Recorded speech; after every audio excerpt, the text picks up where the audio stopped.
Okay, everyone. In this video, I'm going to explain to all of you about how to make standing shelf with little table. Okay, we have to make the basic shape with a rectangle. Then we can set the shape as we want or any size anyway. Okay, maybe just around 1.3 meter and 500 millimeter, and then we can push it up. Anyway, we can push it up just until 750 millimeter. Okay, so then we can offset it inside. We can offset it inside around 50 millimeter. Okay, and then we can push it until the limit, and then we can make it group, and we can set the material. Okay, and then we can make the another shelf in this position with any size as proportional as possible, just like this anyway.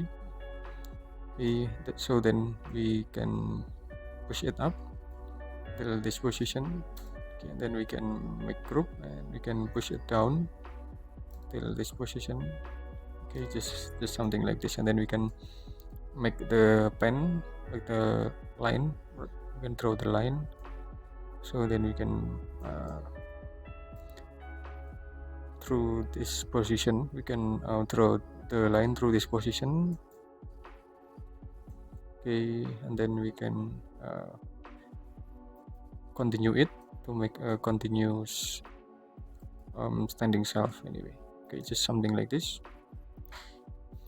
Okay, and after that we can offset it inside anyway. We can offset it inside just maybe around 20 millimeter. Okay, and then we can make it, so then we can push it to the front just a little bit, maybe around 260 millimeter. Then we can make group, so then we can select it and we can move and place on this position. We can select this and we can move and place on this position. Okay, we can move and place on this position anyway.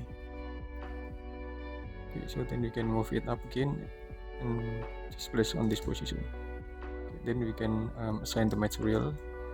Okay, it's done, and thanks for watching, and wait for my next video. Thank you.